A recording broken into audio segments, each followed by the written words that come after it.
I would like to talk about one of the most interesting and actually important experiences in my life. I wrote about this in a blog in Touch of Peace. It's called My First Day, and it's on page 111, I believe. At any rate, you can check. This is about the first day that I went to work for Swami Kriyananda. I had met him in 1967 actually, and I had taken his classes, and then in 1968 he asked me if I would leave my job as a social worker in San Francisco and become his assistant. And after, I knew it was a much bigger decision than just a job change. This was a life change. After some indecision, I decided yes. So this was my very first day. I came into his apartment in San Francisco, which is the whole of Ananda that existed at the time. And he had a one-bedroom apartment in San Francisco, lovely little apartment, had a bedroom and a kitchen and a living room, a dining room, and a kind of an extra room that he had set up as a meditation room. And so up until this time, Swami Kriyananda didn't have any regular assistants.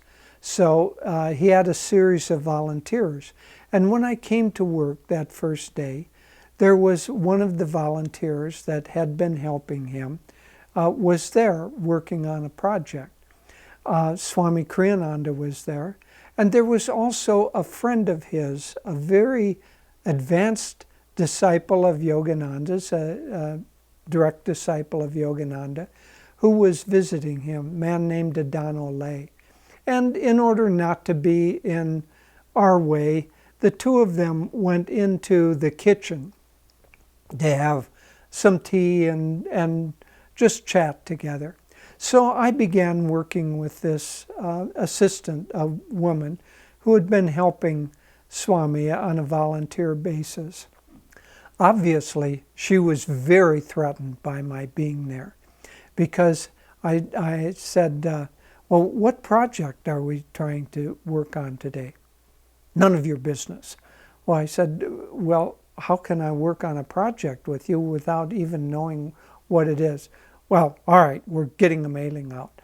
Okay, how can I help? Do we have a mailing list? None of your business. And so it went, and she got more and more upset every time I tried to do anything, ask any question. Do we have a mailing list? How do we print the little labels that will go on? Do we need to fold the brochure that we're going to send out? Any question got the same basic response. It's none of your business, I'll do it. And finally, after about a half hour of this, she just got very upset. She said, that's it, I'm leaving. And walked out and slammed the door. Well, you can imagine how I felt. Here I am.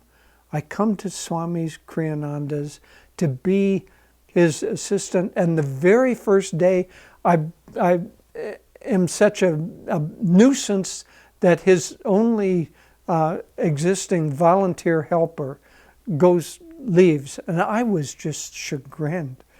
And I heard a little noise in the kitchen, and I couldn't quite tell what it was, but it sounded like the two of them in the kitchen were chuckling. And so Swami Kriyananda and Ananda came out of the kitchen, and they just started laughing and laughing and laughing. They, of course, had overheard the whole thing, because the lady that was quite loud in her anger toward me, and they heard my response. Anyway, Swami Kriyananda was laughing and laughing, and he said, instead of chastising me, which is what I expected, he said, oh, thank you. I've been wondering how I was going to get rid of her. She has been such a bother.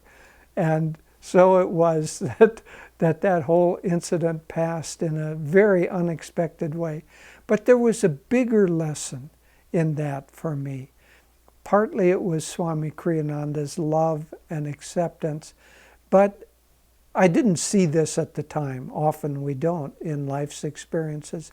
But looking back, I could see that very often the things in my life that I felt were going the worst, perhaps that I was doing the worst job at, turned out to be great blessings, not only for me, but for the world around me and maybe the people that I was working with.